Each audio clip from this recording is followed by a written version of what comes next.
Ray Mears, your wilderness axe. Not very good.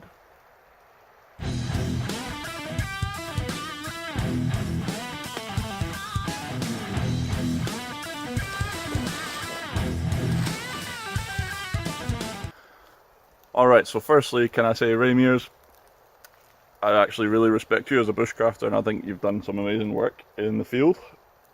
But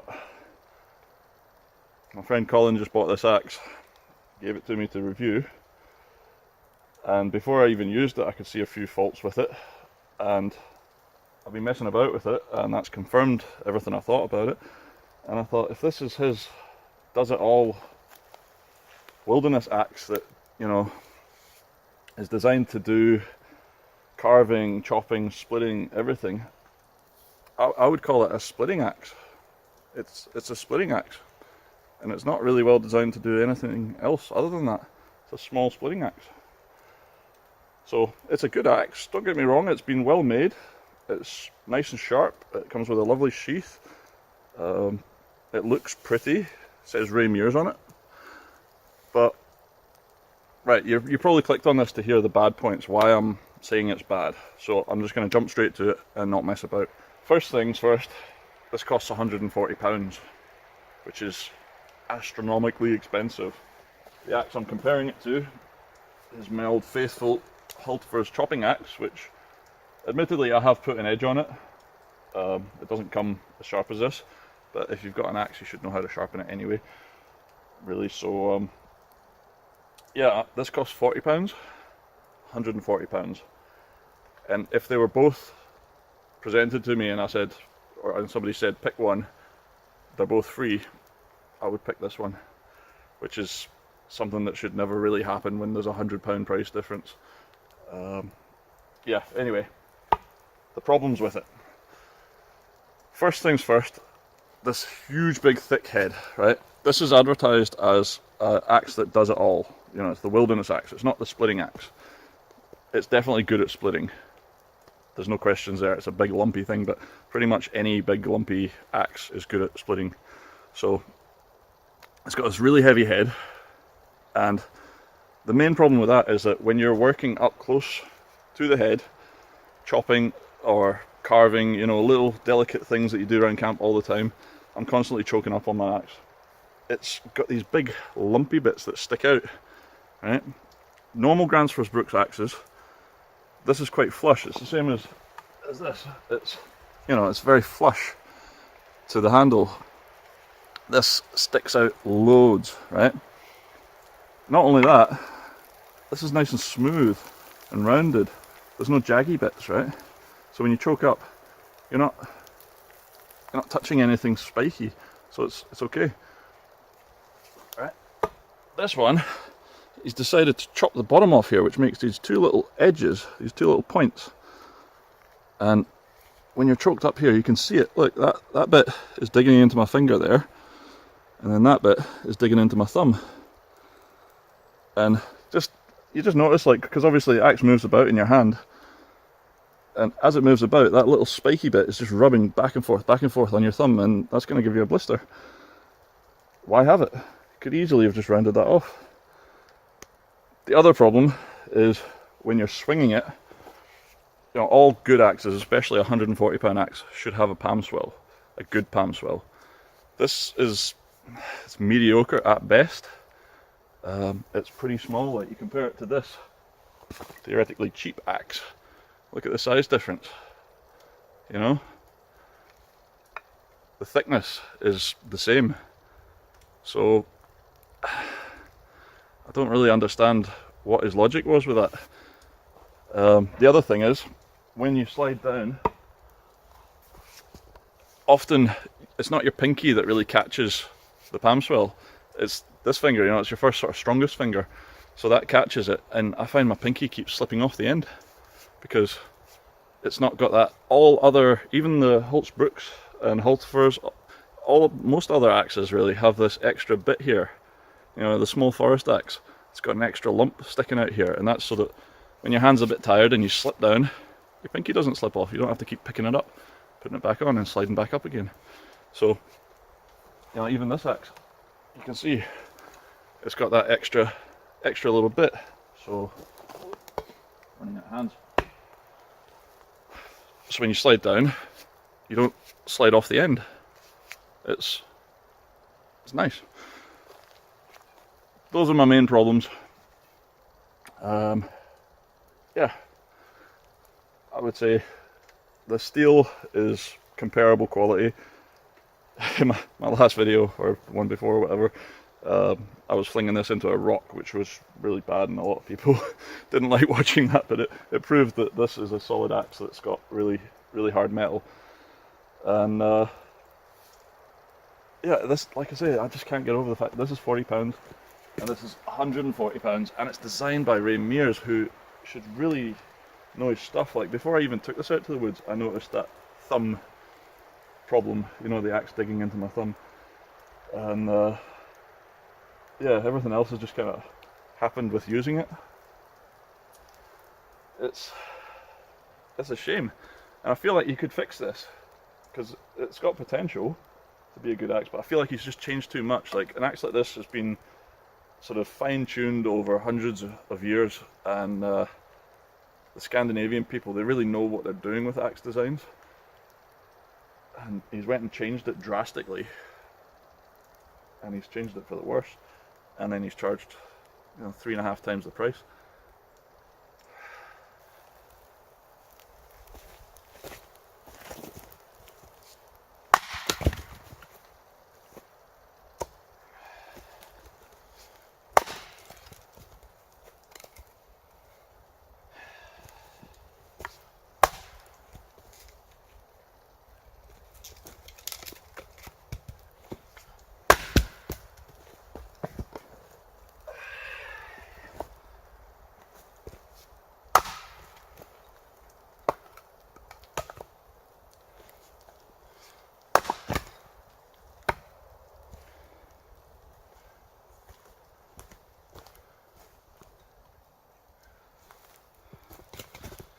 Right, and now we got the Hultafors. Yeah. I feel like that's cheating, that one's got no knots in it. There we go, a few knots in that one.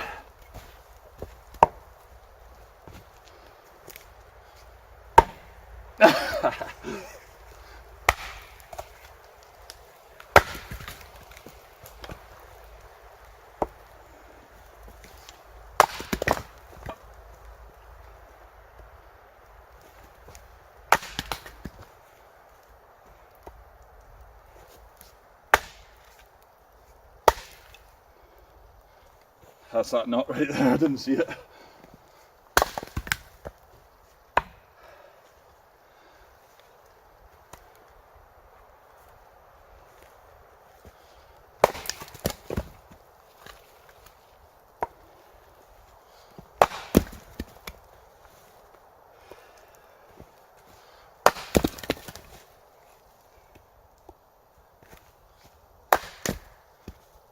They both split. I would say the Ray Mears one does split better, but it's marginal. And for all the downsides, I would be quite happy to split wood with this if that was the only axe I had out in the woods. Yeah, alright, that was the splitting test. Now for the chopping test, which I feel like is a bit unfair because this is a dedicated chopping axe. But we'll see, you know. There we go. And well,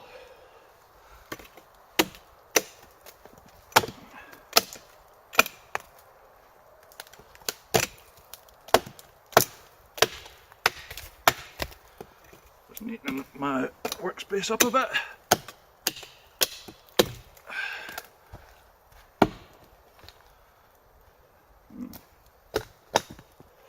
No, you shouldn't really chop on this side of the log.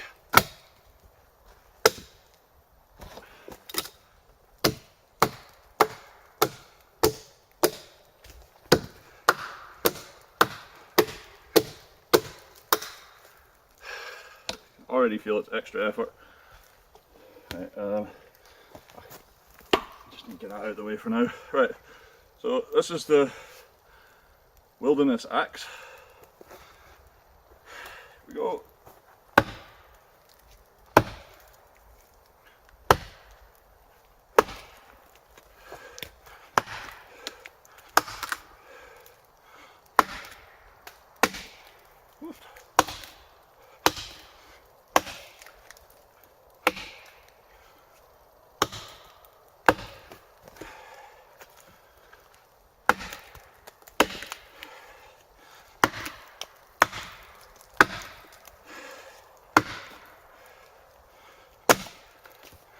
I feel like it just wants to glance off.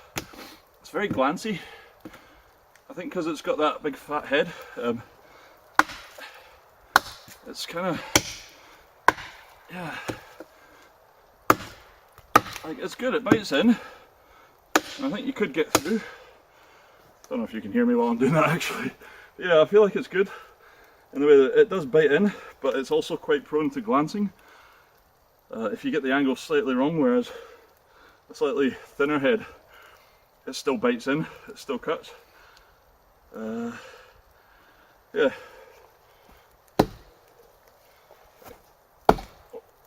Get you out the way, and let's give this one a try.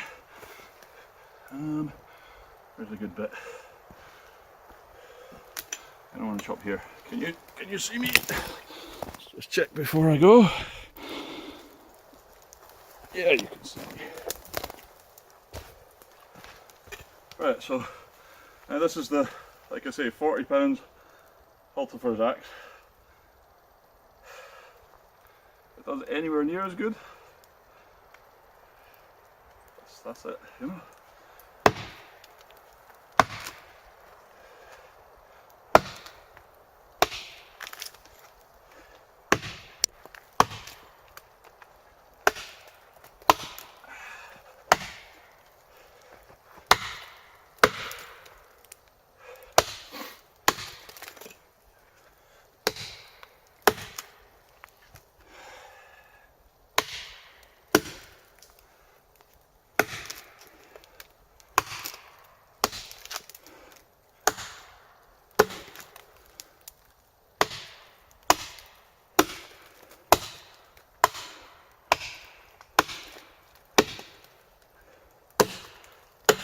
Now,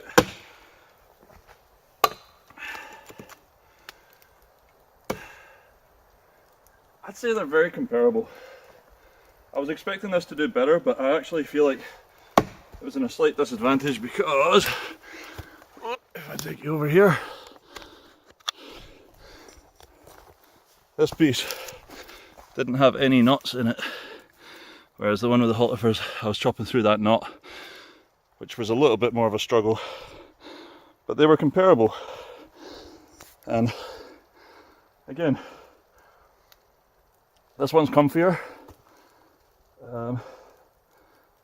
Yeah, like, I don't know, maybe if you really like Ray Mears and you want an axe with Ray Mears written on it, I'm sure you'll enjoy it. It's nice. It does get the job done, but it's comparable to a £40 axe, and to be honest, the £40 axe is better. It's one of those awkward things. Can you justify paying an extra £100 to have Ray Mears stamped on the side of it? I can't.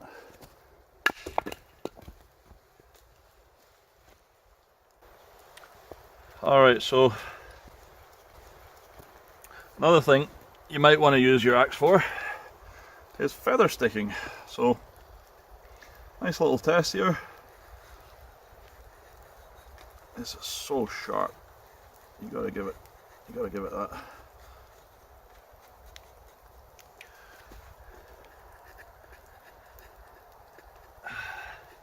Again, I'm struggling to get it to just bite in a little bit. It either wants to bite in too much or not enough, unless you just tap tap tap like that.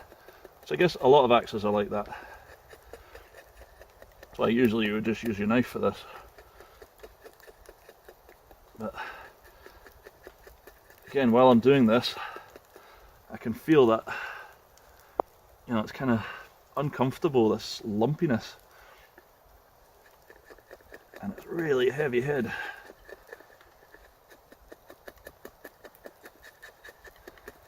I'm not having much luck. Like, it's okay at feather sticking, you can make them, but it's not great.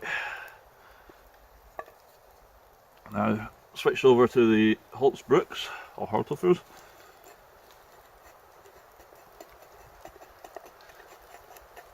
Seem to be rubbish at that too. Come on. Just need one to stay on.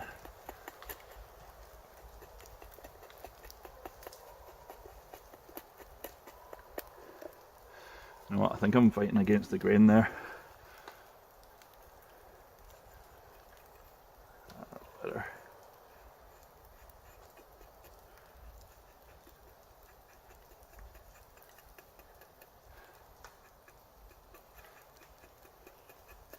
I gotta admit, I'm not the best at doing this with an axe. I do it with a knife usually. But it's a lot easier to shave away fine shavings with this one. It's more like a knife edge. The blade is just better designed for, you know, delicate work. Just to check, we go back to the Ray Mears axe.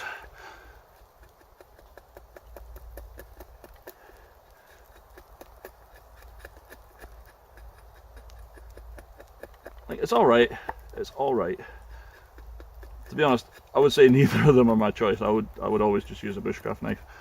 But it's just the fact that this is so much heavier really is its disadvantage. I think they're both able to cut, they're both razor sharp. It's just, this one's harder on your forearm, you know, especially because you're just doing those little delicate tap tap taps. It means, like, he advertises that the heavier head lets the axe do all the work and you just guide it. But when you're doing anything delicate like that, it just means you're picking up a heavier head every time you're tapping. You have to lift that heavier weight, and that's just going to fatigue your forearm a little bit more. So it's little things now. That's not a major issue, I wouldn't say, but it's just not quite as good as this one. So yeah, like that's it. I guess the only sort of advantages you've got with the Gransfors Bruks axe is that you get a 20-year warranty with it if it ever happens to break. But if you buy the official Bruks axe instead of the Hultafors version, you get that warranty as well. So yeah, it's just if you buy the Hultafors version, it's got Hultafors stamped on it, which you can just clean off with a wire brush, put an edge on it, and then you've got a Bruks basically. I've got a video on that. You can go find it in my, I think I've got a Hultafors playlist somewhere. Yeah, there it is up the top. So yeah, you can save yourself a lot of money, get a really nice axe. It does it all, and I just don't understand what Big Ray was thinking when he designed this. It is flawed. It's not a fine-tuned master axe that does everything like he sort of advertises. It's a splitting axe. I would advertise this as a small splitting axe for going away on trips when you've maybe got a chainsaw or something like that, or like one of those big silky saws or something where you're going to be splitting up big lumps of wood, and you want, you know, basically a splitting axe that can do a few bushcrafty jobs. It's definitely not a wilderness axe, because I would say a wilderness axe, unless the majority of work is splitting, you're going to be chopping mostly, because, you know, you think you chop down a tree, you chop it up, you know, bucking it up, that's all chopping, and then eventually you do split it, which is probably the easiest of all three jobs. And I, you know, just showed you that this does that just as easily. So yeah, that's my 2 cents anyway.